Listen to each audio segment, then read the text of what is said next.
एक बार भिनगा राज्य पर फौज ने चढ़ाई कर दी और महाराज तो अपना नित्य नियम कर रहे थे, ठाकुर जी की सेवा करके ठाकुर जी को भोग लगा रहे थे, क्योंकि अपने हाथ से पवित्रता पूर्वक भगवान की रसोई बनाकर एक बार भोग लगाते और फिर भोग लगाकर पा लेते। फौज का कोई सामान वे ग्रहण नहीं करते थे, फौज की रसोई में कुछ नहीं खाते थे, एक बार अपने हाथ से जो रूखा सूखा भोग बना लिया, भोग लगा करके पाते थे। तो आप तो प्रेम से भगवान को भोग लगा रहे थे, आंख बंद करके ध्यान कर रहे थे, और दूसरी शत्रु सेना ने चढ़ाई कर दी। तो भगवान ने विचार किया कि भक्त तो रघुनाथ तो मेरी सेवा में लगे हुए हैं और इधर ये काम बिगड़ जाएगा, नौकरी इनकी बिगड़ जाएगी, फिर दंड और भोगना पड़ेगा, अंग्रेज इनको सजा देंगे, तो मेरे भक्त का जीवन नष्ट हो जाएगा। तो श्री रघुनाथ जी ने स्वयं इनके रूप से सब तोपों में बत्ती दे दी। अब तोपें दगने लग गईं और जो भिनगा स्टेट का जो राजा था उसकी फौज भाग गई।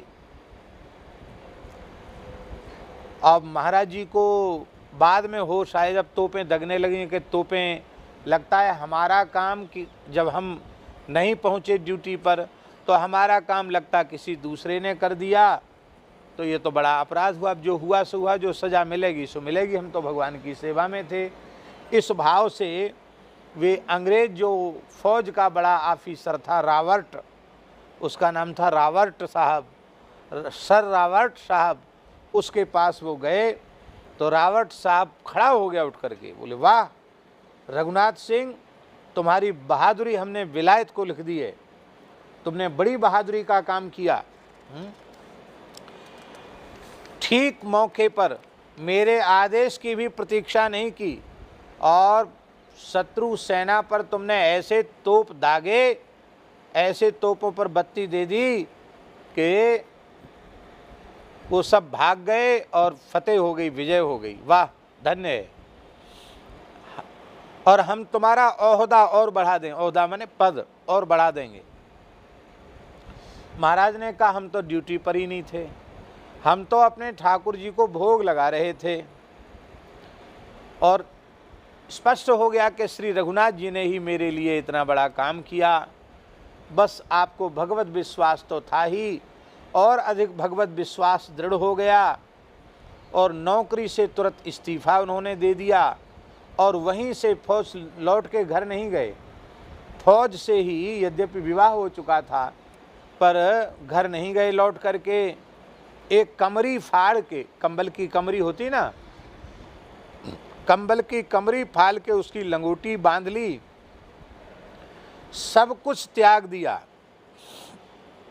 एक फूटी कौड़ी अपने पास में नहीं रखी और जलपात्र के लिए एक मिट्टी की हंडी अपने हाथ में ले ली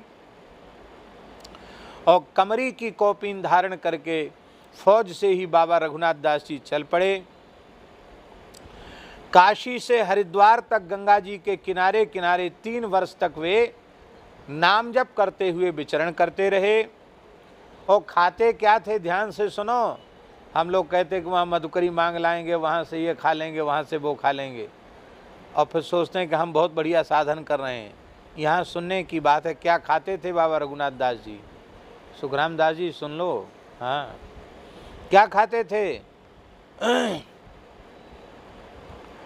खेत कटने के बाद जो अन्न, जो खेत की दराज होती ना, दरार पड़ जाती, तो दरार के भीतर सिला बीन वाले सिला बीन के ले गए। ध्यान में ही बात, फसल कट गई और कटने के बाद सिला बीनने वाले सिला बीन के भी ले गए, जो अन्न के कण पड़े रहते हैं। फिर भी दरारों में अन्न के कण चले जाते हैं। खेत की जो दरार होती ना, मिट्टी की दरार, उस दरार में अन्न चले जाते, तो लकड़ी से उसको खोद करके और अन्न निकाल लेते थे आप खेत से घूमते घूमते, और उसमें से लकड़ी से खोद करके 1 तोला अन्न, कितना अन्न? 1 तोला। 1 तोला का अर्थ है 10 ग्राम से 12 ग्राम अन्न। 10-12 ग्राम अन्न गंगा जी के जल से धो लेते, उसको ऐसे ही चबा के पा लेते और गंगा जी का जल 24 घंटे में एक बार। इसको कहते हैं जो तो ही राम लागते मीठे, सारे रस अनरस हो जाते सब सीठे फीके। इसको कहते हैं भजन। ऐसा होता तब उसको भजन कहते हैं। और हमें तो आज नमक ज़्यादा हो गया, आज मिर्चा ज़्यादा हो गया, इसमें थोड़ा घी पड़ जाता तो बहुत अच्छा था, नेक चटनी आ जाती तो क्या कहना था, अचार थोड़ा होता तो स्वाद ही बढ़ जाता हम लोगों को। ये सब इसका मतलब है हमें भगवान का स्वाद नहीं मिला है, इसलिए संसार के पदार्थों में स्वाद आ रहा है। भगवान को अर्पण कर देते और अर्पण करके और थोड़ा सा जल पी लेते। वहाँ से फौज से चले थे तो सब छोड़ के चले थे, कुछ नहीं था साथ में। फिर अंत में फौज वालों ने इनका सामान इनके घर भेज दिया और बाद में वो सामान फिर उनकी मानस जी की पोथी, उनके ठाकुर जी सब फिर अयोध्या जी आ गए, बाद में घर वालों ने पहुँचाए। आप तो वहाँ से केवल राम नाम का आश्रय लेकर के चले। अयोध्या में वासुदेव घाट है, वहाँ श्री बाबा रघुनाथ दास जी के गुरुजी रहते थे। गुरुजी को मालूम हुआ, बचपन में दीक्षा आपने ले ली थी, गुरुजी को मालूम हुआ तो गुरुजी ने आपको बुला लिया। बट के नीचे हंडी रख दी और गुरुजी को साष्टांग दंडवत किया और वहाँ जो भी साधु थे सबको दंडवत प्रणाम किया। दंडवत प्रणाम करके बाबा रघुनाथ दास जी बैठ गए। शरीर पर एकदम दुर्बल शरीर था, यद्यपि फौज में थे, लेकिन अब 3-4 वर्ष से तो 1 तोला अन्न खा रहे थे। शरीर एकदम दुर्बल था, लेकिन भजन की शक्ति से संपन्न शरीर था। शरीर पर केवल एक कमरी की लंगोटी थी और संग्रह के नाम पर, जलपात्र के नाम पर मिट्टी की हंडी थी।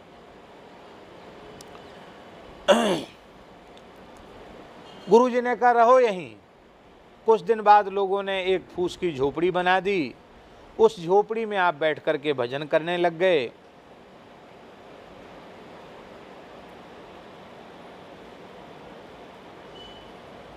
कुछ दिन बाद एक ब्रह्मचारी को हरिदास नाम के एक महात्मा ने, जो जिला रायवेली गांव बबूरिहा के रहने वाले थे, उन्होंने भेजा, हरिदास महात्मा ने भेजा और उनको बतला दिया कि ये भगवान है हमारे पास।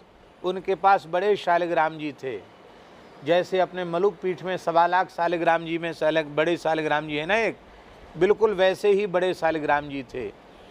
जैसे अपने ऊपर 1.25 लाख शालिग्राम जी में जो शालिग्राम भगवान विराज, इतने विशाल, ऐसी बड़े शालिग्राम जी थे। और उनको श्री हरिदास जी महाराज को, उन्हीं शालिग्राम भगवान का नाम था सनातन भगवान, उन्होंने आदेश दिया था कि हमको बाबा रघुनाथ दास जी को दे दो। तो ब्रह्मचारी को उन्होंने भेजा। वो ब्रह्मचारी पूरे अयोध्या में घूमता था, नाम भूल गया बाबा रघुनाथ दास जी का। तो अब वो घूमता था और कहता था कि हम पक्का 8 सेर भोजन करते हैं, कोई हमको रख सकता है क्या?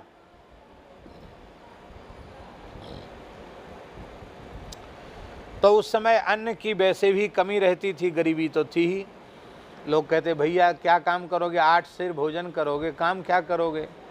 तो लोग कुछ नहीं कहते, मना कर देते। वो ब्रह्मचारी घूमते घूमते आ गया। ये 8 सेर भोजन की बात क्या थी? माने सनातन भगवान इतने बड़े हैं, उनको बढ़िया पुष्ट करके भोग लगेगा और पवाया जाएगा, तब ना भगवान की सेवा होगी। इसलिए 8 सेर था। 5 सेर 7 सेर से कम ठाकुर जी को भोग नहीं लगाना चाहिए। इसलिए ठाकुर जी रखने का अधिकार सबको नहीं है। पुराने समय में इसीलिए अभ्यागत साधु अपने शालिग्राम जी की सेवा करके मंदिर में शालिग्राम जी पधरा देते थे भोग के समय।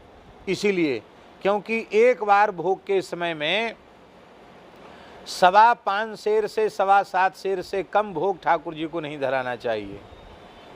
ये विधि है, शास्त्र की विधि है। और बड़े मंदिरों में अब जैसे मलुक पीठ में भोग लगता है तो 7.25 सेर तो बहुत कम है, और ज़्यादा ही हो जाता है। बड़ा थाल है, रोटी है, भात है, दाल है, साग है। तो पुराने मंदिरों में इस तरह से, और जगन्नाथपुरी में तो सारा भोग तैयार होकर के मंदिर में आता है। और उत्तम पक्ष यही है, पद्म पुराण में लिखा हुआ है, संपूर्ण रसोई, ध्यान से सुनो संत जी, संपूर्ण रसोई एक बार बना लेनी चाहिए और बना लेने के बाद सारी रसोई, जो बनी बनाई रसोई है, वो ठाकुर जी के सामने उठकर आनी चाहिए और उसका पूरे के पूरे का भोग लगना चाहिए। ये नहीं कि उसमें से आधा बोलेगा आधा बोलेगा, गरम गरम बना के खिलाओ। ये गरम गरम खाने का अभ्यास अच्छा नहीं है, हमारा भी अभ्यास ठीक नहीं है। इसलिए एक बार पूरी रसोई बन जाए, बन करके पूरी रसोई बड़े थाल में लेकर ठाकुर जी को भोग लगा दिया जाए। इसके बाद सब लोग बैठ करके प्रसाद पाएं, यही विधि है, दूसरी विधि नहीं है।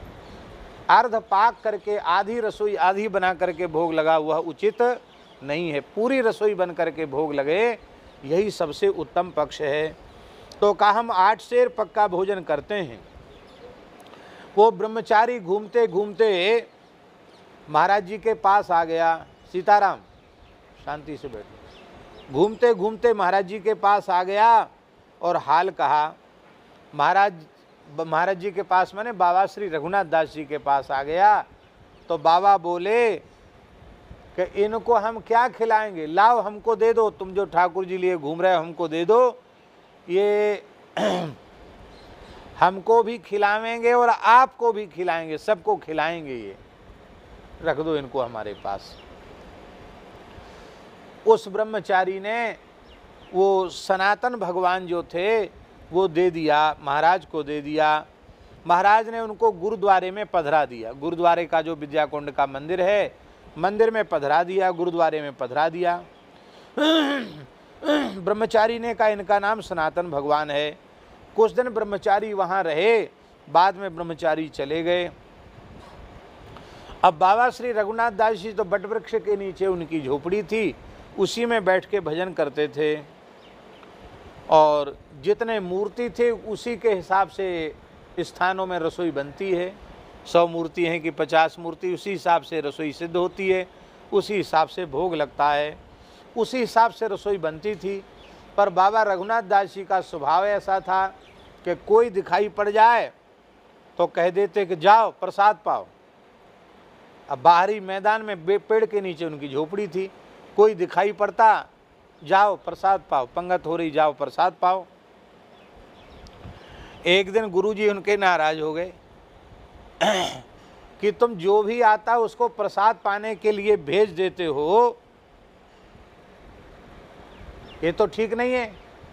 अरे भाई यहाँ हिसाब से बनता है, जितने मूर्ति उसी के हिसाब से ठाकुर जी की रसोई बनती, उसी हिसाब से भोग लगता है। और जो ही आए सोई को जाओ पंगत करो, जाओ प्रसाद पाओ, जाओ प्रसाद पाओ, ये तो ठीक नहीं है। तो आपने बड़ी विनम्रता से, बहुत ध्यान से सुनो, आपने बड़ी विनम्रता से गुरु महाराज से कहा कि सबको पूरा हो जाता है कि नहीं, कम तो नहीं पड़ता है।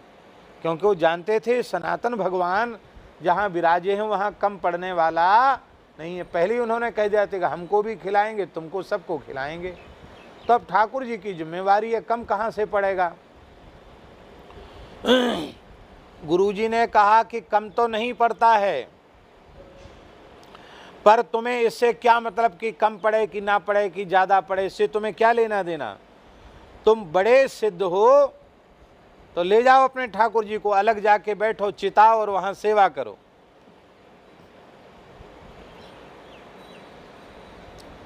आपने गुरुजी की बात का बिल्कुल बुरा नहीं माना, क्योंकि गुरुजी तो साक्षात भगवान हैं, गुरु साक्षात परब्रह्म। गुरु महाराज ने कह दिया मानो भगवान ने कह दिया, तो लगता है भगवान स्वतंत्र सेवा का विस्तार कराना चाहते हैं। आपने गुरुजी को साष्टांग दंडवत किया और जो आज्ञा कह करके सनातन भगवान को लेकर के सरयू जी के किनारे बैठ गए। जहाँ आजकल बड़ी छावनी है वहाँ सरयू जी का किनारा था, झाऊ का बड़ा घनघोर जंगल था, वहीं बैठ गए। झाऊ फरा था, फरे हुए झाऊ का ही भोग लगाते थे भगवान सनातन को, और जो भोग लगाते थे वही पाते थे। कुछ समय बीत गया तो वहाँ के राजा मान सिंह ने 52 बीघा भूमि सनातन भगवान को प्रदान की। कितनी? 52 बीघा में है बड़ी छावनी। मिट्टी की चहर दीवारी बनवा दी, मिट्टी की निशानी लगवा दिया। और कल्लूमल नाम का एक भगत था, उसने 1 बीघा में एक गोलान में फूस का बड़ा बंगला बना दिया ऊंचा, और माटी की 18 सीढ़ी बना करके ऊपर चढ़ने के लिए एक चबूतरा जैसा मिट्टी का बना दिया। फिर साधु आने लगे, उनकी कुटी अपने आप बनने लगी। इतने साधु आने लगे वहाँ के 7 कुआं बने। कितने? आगे बढ़ कर के तो इतने साधु हो गए थे कि एक स्थान में 25 कुआं थे। कितने कुआं? 25 कुआं थे, क्योंकि उसमें नल तो थे नहीं, तो कुआं से ही व्यवहार होता था। इतना कुआं थे आश्रम में। गरीबों की, साधुओं की सेवा होने लगी। पूज्य बाबा रघुनाथ दास जी जो सामान छोड़ के आए थे, सरकार ने, अंग्रेजी सरकार ने वो सामान उनके घर भेज दिया था, और घर वालों ने उनका सामान घर से शालिग्राम, नर्मदेश्वर जी और रामचरितमानस रामायण जी वो आ गई। अपने आप भगवान की इच्छा से कंबल, कपड़ा, चटाई, भोजन का सामान, घी, तेल आने लगा। इतना सस्ता जमाना था कि 2 मन पक्का गेहूं 1 रुपए का था। 1 रुपए का 80 किलो गेहूं आता था। ऐसा सस्ता जमाना था। हजारों साधु रहने लग गए बड़ी छावनी। छावनी माने सेना की, जो जहाँ बहुत बड़ी संख्या में सेना रहती उसको छावनी कहते हैं। तो इसी तरह से जहाँ बड़ी संख्या में साधु रहते हैं उसको छावनी कहते हैं। बड़ी छावनी नाम हो गया। भारतवर्ष में इतने संत एक स्थान पर कहीं नहीं रहते थे। भंडारी, जलभरिया, अमनिया करने वाले जितने संत वहाँ सेवा करते थे रसोई में, सूत्रधारी संत ही रसोई में जाते थे, मालाधारी संत रसोई में नहीं जाते थे। और ये कायदा था, मुंह पर साफी बांध करके ही रसोई बनती थी। क्या? जैसे आजकल सब मुंह बांध लेते हैं ना, ऐसे यहाँ से लेके पूरा मुंह और मस्तक बांध करके साफी से तब रसोई में सेवा की जाती थी। जब पूरी रसोई बन जाती थी तब उसके बाद जब मंदिर में भोग चला जाता था, उसके बाद रसोईया अपने मुंह का कपड़ा खोलते थे। और रसोईया किसी से छू जाता था, चाहे साधु से ही छू जाए, तो पूरा स्नान उसको करना पड़ता था। इतनी पवित्रता से रसोई बनती थी। और महाराज चौतरे पर, चटाई पर बैठते थे। वही एक कमरिया की काली लंगोटी, और चारों तरफ साधु, ब्राह्मण, पंडित, दर्शन करने वाले लोग आते, प्रणाम करके चले जाते। इतनी अधिक पवित्रता का ध्यान रखा जाता था कि भगवान के थाल पर मक्खी न बैठ जाए, क्योंकि मक्खी के बैठते ही फिर पदार्थ भोग लगाने के योग्य नहीं रहता। मक्खी गंदी से गंदी जगह पर बैठती, खखार दो, कफ कर दो, उस पर बैठ जाएगी, मलमूत्र पर बैठ जाएगी, और वहाँ से उठ करके भोजन के थाल पे भी बैठ जाएगी। तो उस जमाने में इतनी व्यवस्था त्यागी जी बना के रखी थी कि रसोई घर में भी मक्खी न घुस जाए और भगवान के थाल पर मक्खी न चली जाए, ऐसी व्यवस्था थी। फिर पंगत होती थी। जब सब पंगत कर लेते थे, कोई भी भूखा नहीं रह जाता था, तो पूज्य श्री बाबा रघुनाथ दास जी जो रसोई घर का जो थोड़ा बचा हुआ प्रसाद है, थोड़ा सा प्रसाद आप पाते थे। भंडारी, उनके पास भी अपने छोटे छोटे भगवान रहा करते थे। वो उनको भोग लगा करके और थोड़ा सा कुछ बाल भोग वगैरह पा करके तब भंडार में जाते थे भंडारी। इसलिए उनको ये प्रबंध किया हुआ था बाबा ने कि भंडारी जो बनाने वाले हैं उनको भूख लगी होगी, तो भगवान की रसोई बनाते बनाते उनका मन चल जाएगा खाने का, तो वो भगवान के योग्य नहीं रह जाएगा। फिर जब सब तैयार हो जाता था तो भंडारी फिर डोल डाल जाते थे और स्नान करके आते थे। तब उनको गर्मी में सौंफ और शक्कर दी जाती थी। सौंफ पीस करके और सौंफ और शक्कर जो है उसका शरबत बना करके पीते थे भंडारी लोग, तब वही रसोई कोई पंगत फेरते थे। पंगत भी सब लोग नहीं फेरते थे, जो रसोई बनाते थे वही पवित्रता से पंगत फेरते थे। बरसात में उनको पेड़ा दिया जाता था, बर्फ़ी दिया जाता था, और गर्मी में उनको सौंफ शक्कर दी जाती थी। फिर भंडार में फेरने के लिए जाते थे, जिससे किसी चीज़ पर उनका मन न चल जाए, ऐसा प्रबंध वहाँ था। उत्सव समैया होता था तो हजारों साधु सेवक आ जाते थे। बाबा श्री रघुनाथ दास जी की बड़ी छावनी में सबकी सेवा होती थी, कोई भी भूखा नहीं लौटता था। ध्यान से सुने, सवेरे 4 बजे कुठार खुल जाता था। कितने बजे कुठार खुल जाता था बड़ी छावनी में? सवेरे 4 बजे कुठार खुल जाता था और रात्रि को 12 बजे तक कुठार खुला रहता था। 12 बजे रात को कुठारी बड़ी जोर से आवाज़ लगाता था कि अब कुठार बंद होने वाला है, किसी को कोई किसी भी वस्तु की आवश्यकता हो तो ले ले। बहुत से लोग आ जाते, कहते महाराज हमको सीधा सामान चाहिए, हम भूखे हैं, अमुक गांव से आए हैं, हमारे घर में 25 लोग हैं। कितने लोग हैं? 25। और वो होता अकेला आदमी, वो है कोई नहीं, झूठ बोल रहा है, 25 नहीं, वो अकेला ही है आदमी। लेकिन महाराज का आदेश था कि जो जो मांगे उसको फिर पूछा जांची नहीं करना ज़्यादा, जो मांगे सो दे दो, रघुनाथ जी की वस्तु है, सेवा के लिए है।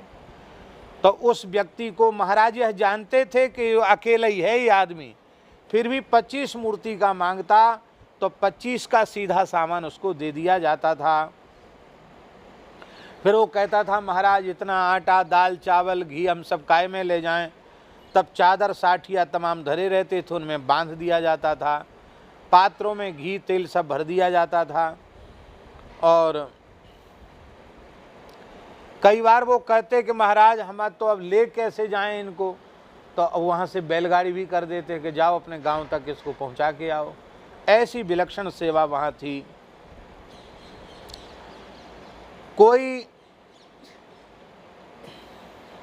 चोर आ जाते थे वहाँ, चोर डकैत भी आ जाते थे, सीधा सामान मांग, अरे तो चोर है, डकैत है, मारो मारो।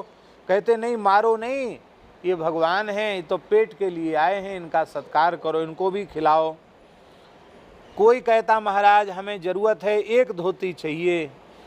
तो आप पूछते, बाबा पूछते तो घर में कितने आदमी हैं?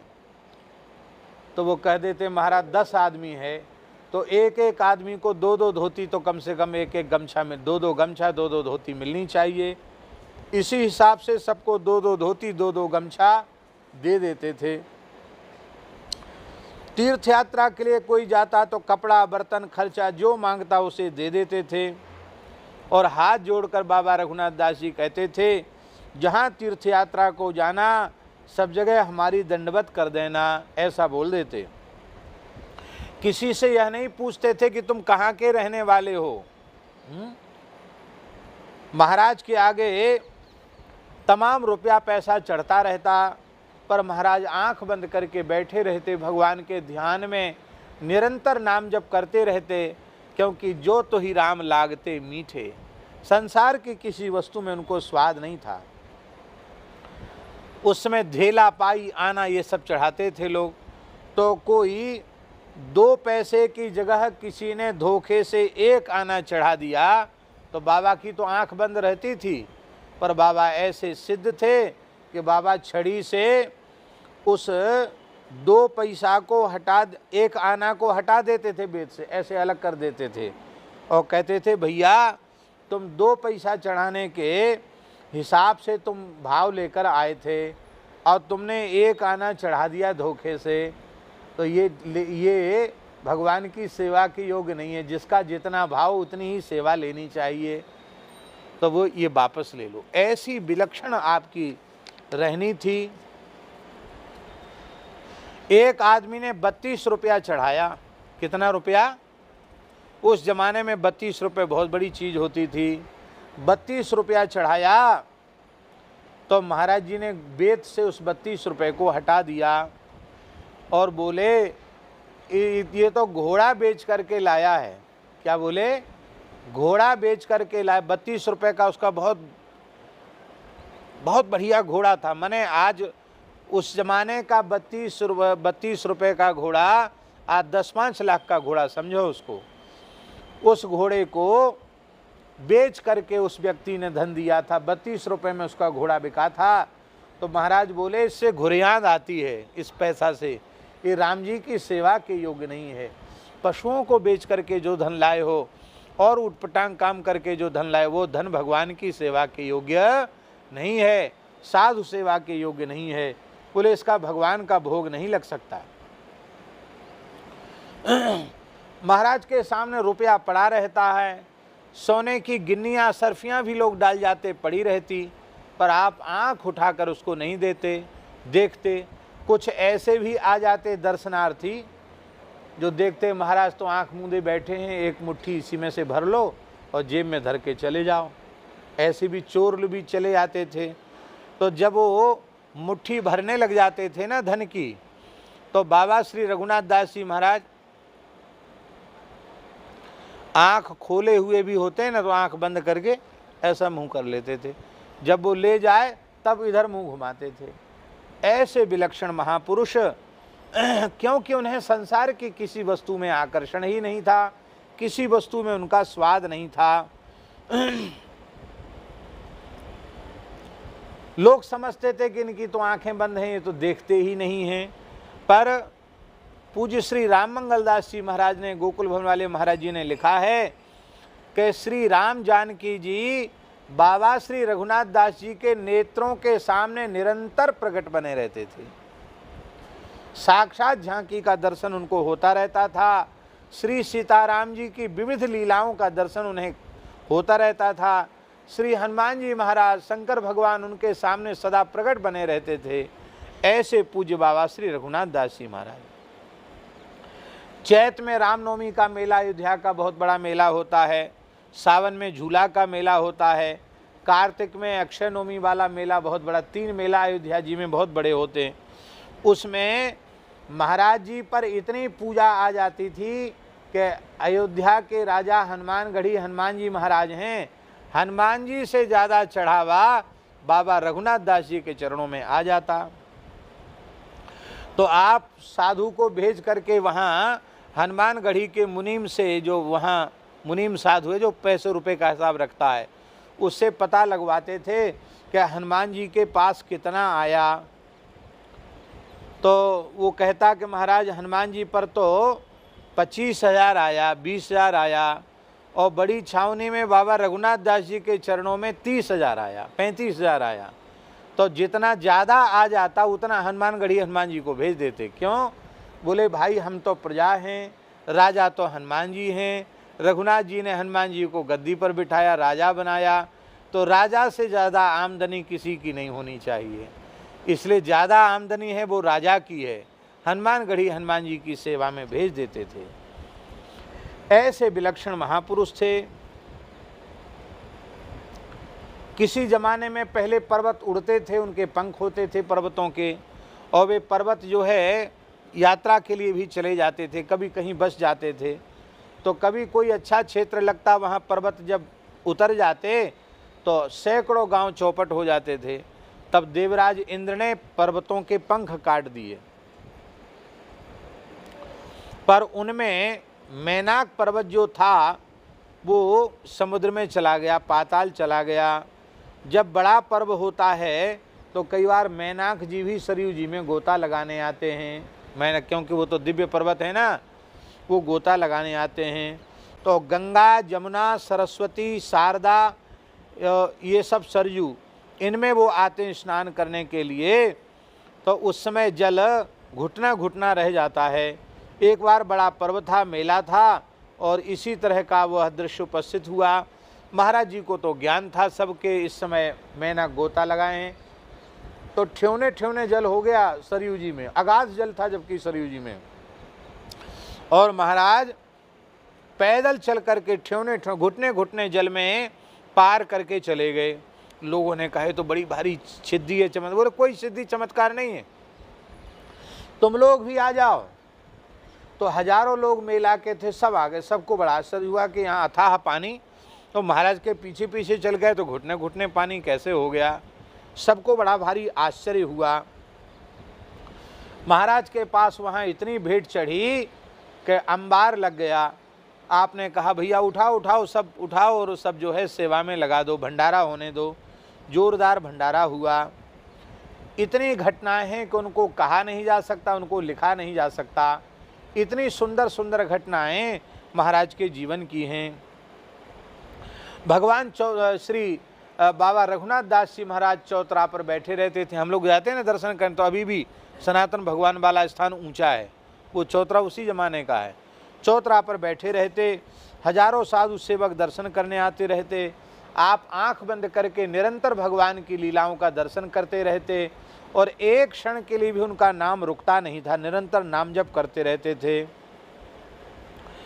एक साधु कहीं से आया, 18 सीढ़ी कच्ची बनी हुई थी, उन पर चढ़ गया और महाराज के दाहिने हाथ की जो ये उंगली है ना, छिनगी, कनिष्ठ का उंगली, इस उंगली को उसने दांत में भर लिया गुस्सा में और बड़ी जोर से दांत से काट लिया। पता नहीं, एक से एक महात्मा होते हैं, खोपड़ी खोपड़ी मती न्यारी, कुछ गर्मी होगी दिमाग में उसके साधु के। और बाबा श्री रघुनाथ दास जी की उंगलियां मुंह में रख के जोर से दांत से कचर गया, खून बहने लग गया।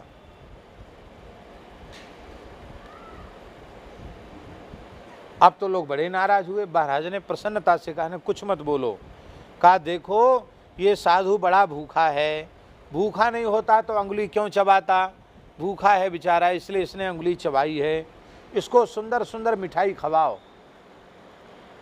तो बढ़िया बढ़िया मिठाई उस साधु को भोग लगा करके ठाकुर जी को उसको मिठाई पवाई गई। साधु रोने लग गया, बोला महाराज हमने बड़ा पाप किया। आपने कहा नहीं नहीं, तुमने पाप कहाँ किया, भगवान ने परीक्षा कराई है।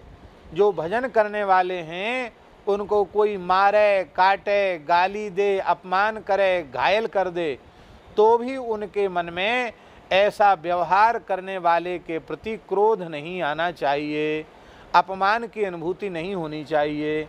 ऐसा जो करते हैं उन्हीं का भजन सफल होता है, नहीं तो भजन सफल नहीं होता है। तो भगवान ने ये परीक्षा कराई है और हम भजन में पक्के होंगे तो हमको देखकर लोग भजन के रास्ते पर चलेंगे। और बोले देखो गोस्वामी तुलसीदास जी महाराज ने कहा है कि साधु से होए न कारज हानि। अब साधु है, साधु चाहे गाली दे, चाहे काटे, चाहे मारे, चाहे पीटे, साधु से काम तो बिगड़ना नहीं, काम तो बनने वाला है। तो रघुनाथ जी प्रसन्न हो जाएंगे, ऐसा आपने कहा। और फिर एक बात आपने कही, ये वाक्य अपने डायरी में लिख लेना चाहिए, नहीं तो हृदय पटल पर लिख लेना चाहिए।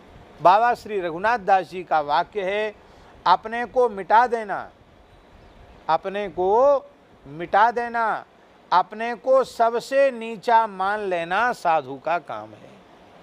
अपने को मिटा दो, मिटा देने का मतलब अपने को सबसे नीच मान लो, सबसे छोटा मान लो।